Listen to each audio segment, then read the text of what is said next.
The rich boy scoffed, rolling his eyes as he leaned against the old taxi, tapping his expensive watch impatiently. "Hurry up, old man. I don't have all night," he sneered, looking through the half-rolled-down window at the taxi driver. The driver, a man in his late 60s with kind but tired eyes, calmly turned toward him. "Where to, son?" he asked, his voice steady. The rich boy smirked, tossing himself into the back seat. "Just drive," he said, waving a dismissive hand.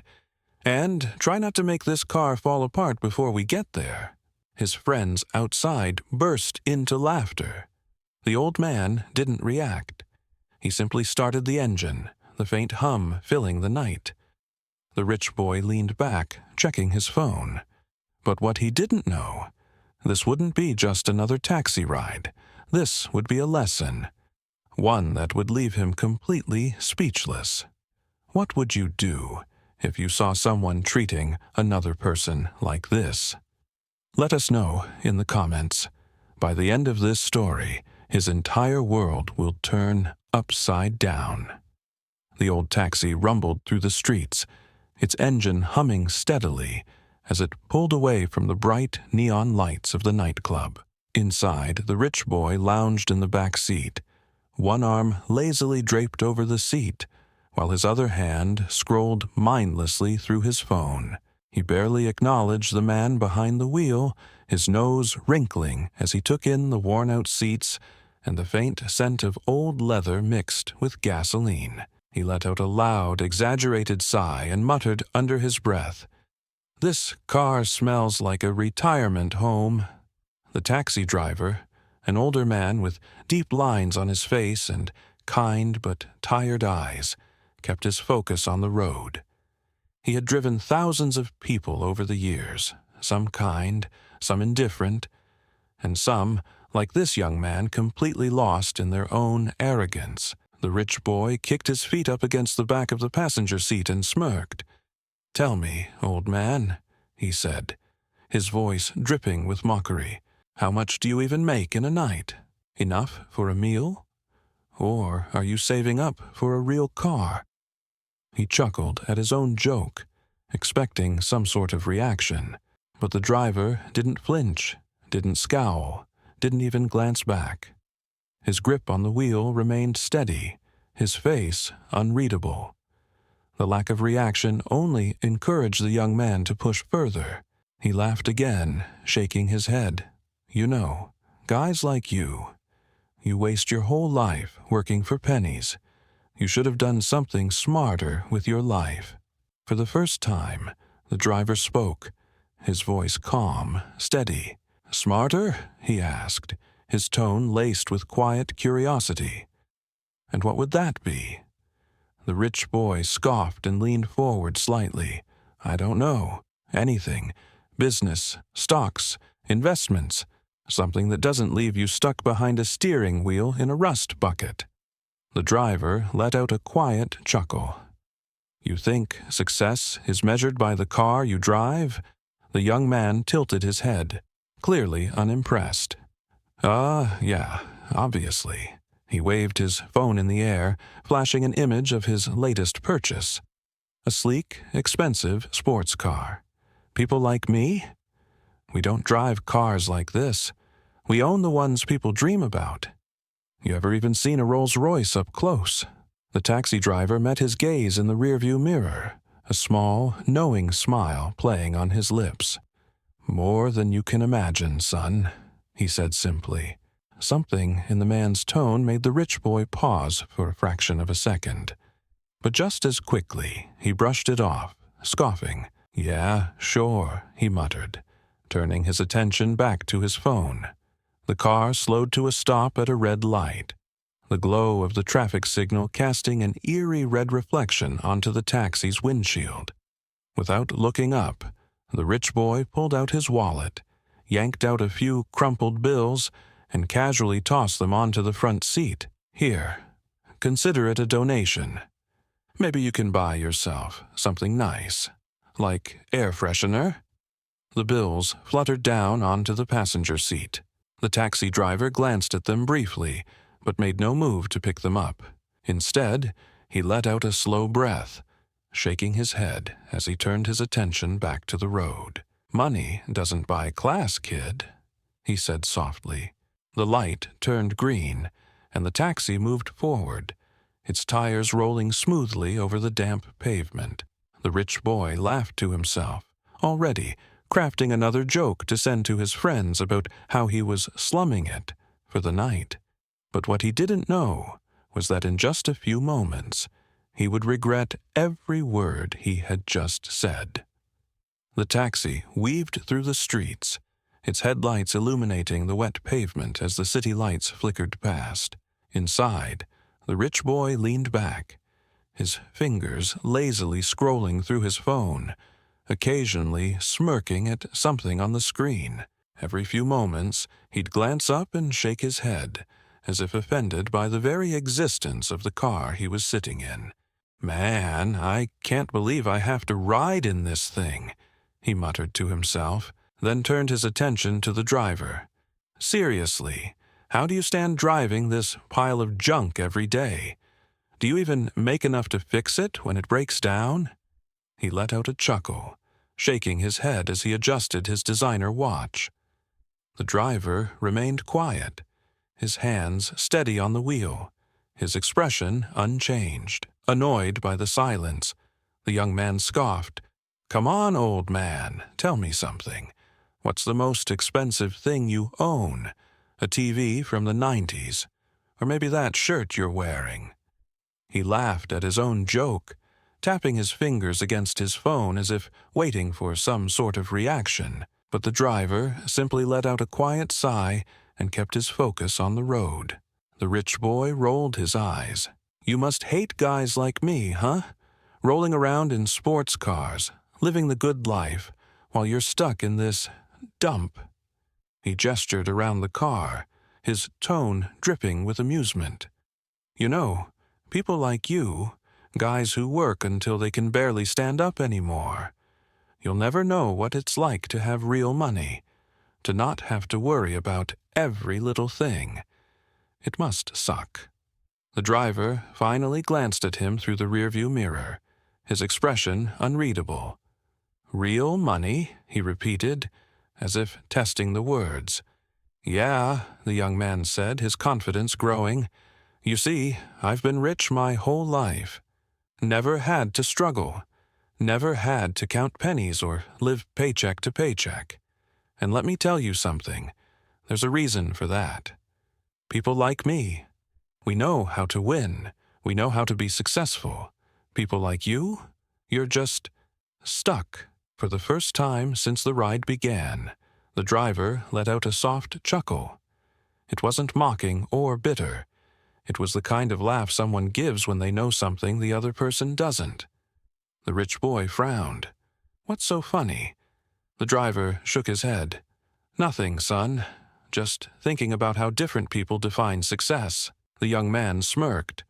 "Oh, that's easy. Success is about power, status, owning things people can't afford.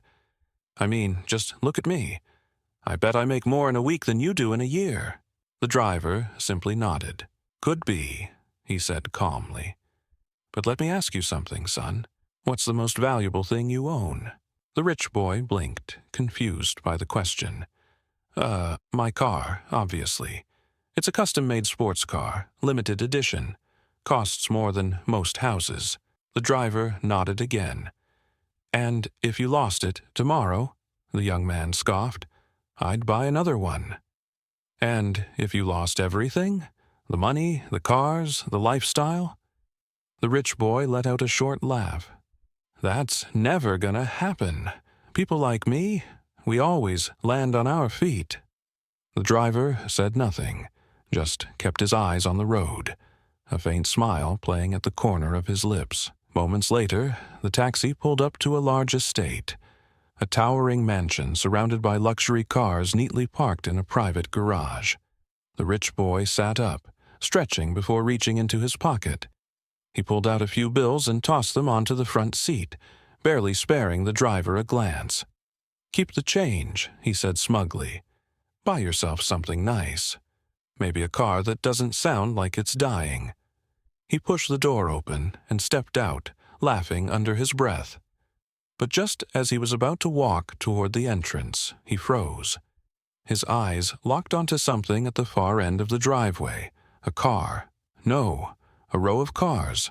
Bugattis, Ferraris, Rolls-Royces, each one perfectly polished, gleaming under the estate's floodlights. And standing beside them, holding a set of keys, was the taxi driver. The rich boy's heart dropped. He took a step back, his brain scrambling to make sense of what he was seeing. The driver gave him a small, knowing smile. "Oh, you met my grandfather?" The words came from behind him, his friend, the host of the party, stepping outside with a drink in hand. "Yeah, he owns all of this," his friend continued, gesturing to the massive estate. "Every car, every building, the whole company. He built it from nothing." The rich boy's legs felt weak. His breath hitched as he turned back to the driver, who was now watching him with an amused expression. "Didn't you ask me earlier if I've ever seen a Rolls-Royce up close?" the old man asked, tilting his head. "Well, now you have." The rich boy felt his entire world crumble. The man he had spent the entire ride mocking, insulting, and looking down on was the one person he never should have underestimated. And now he was the fool. The world around him blurred. The neon lights from the mansion flickered against the sleek exteriors of the luxury cars, but the rich boy's mind couldn't process any of it. His heartbeat pounded in his ears as he stared at the man he had mocked just minutes ago. The same man who now stood in front of a fleet of cars that cost more than everything he had ever owned. His mouth opened slightly, but no words came out. His friend, oblivious to the internal breakdown happening inside him, clapped a hand on his shoulder. "Man, you should have told me you met my grandfather. He still drives around in one of his old taxis, says it keeps him grounded or something. Pretty crazy, huh?" The rich boy felt his stomach drop. The driver, no, the billionaire, stepped forward, jingling the keys in his hand. His face still carried that same quiet, knowing smile, the same patience he had held through the entire taxi ride. But now the power had shifted entirely. The rich boy stumbled for words. His lips twitched as he tried to grasp onto some excuse, some way to recover from this. I didn't." The old man raised a hand, cutting him off effortlessly. "No need, son," he said smoothly. "I've heard enough." The rich boy's face turned red. He felt the heat of humiliation crawl up his neck, spreading through his chest. Just an hour ago, he had been so sure of himself, so full of arrogance. And now he looked like an absolute fool. His friend, still unaware of the tension, let out a chuckle. "Man, I hope you weren't rude to him. My grandfather's one of the smartest guys I know.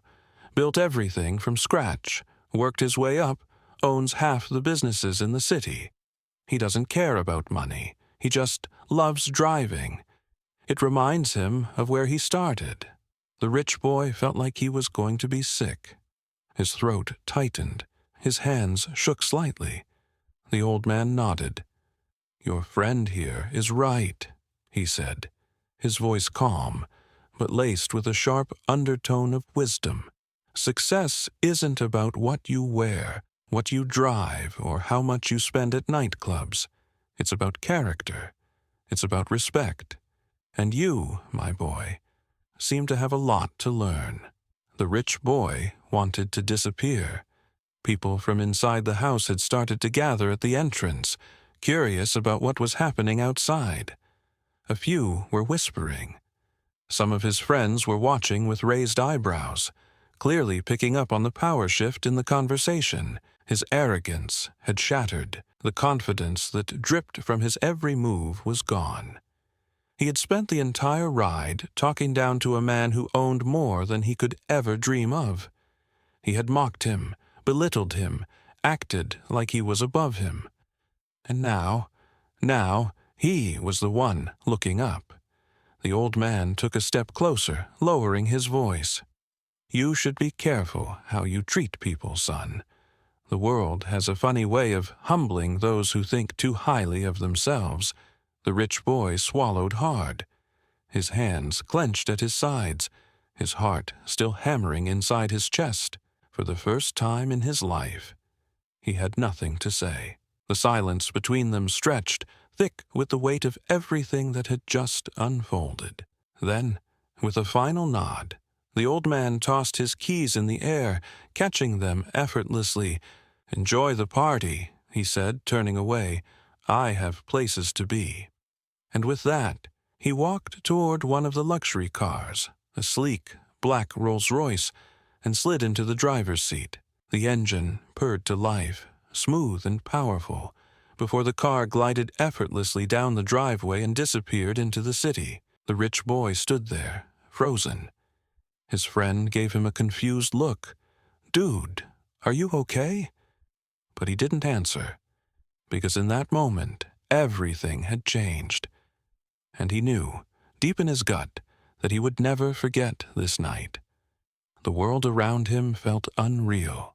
The rich boy stood frozen, his mind replaying every word he had spoken in that taxi, every arrogant remark, every insult, every assumption.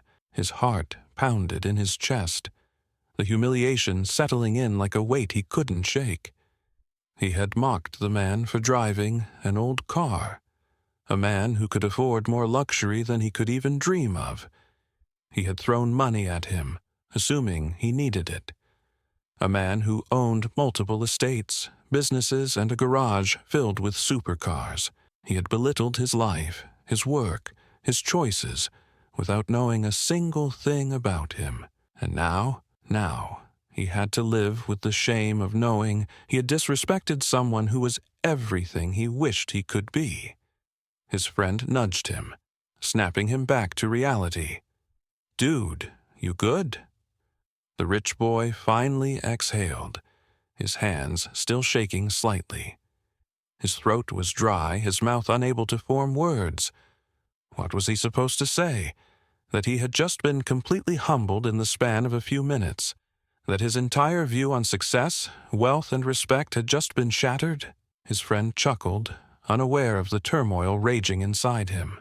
"Man, my grandpa's something else, huh? He's always been like that. Low-key, humble. Says money doesn't change who you are. It just reveals the truth." The rich boy swallowed hard. "Yeah," he muttered, his voice quieter than usual. He couldn't stop himself from glancing at the now empty driveway, where the old taxi driver, no, the billionaire, had just left in his Rolls-Royce. The lesson was sinking in. Hard. For years, he had been raised to believe money was everything. That status determined worth.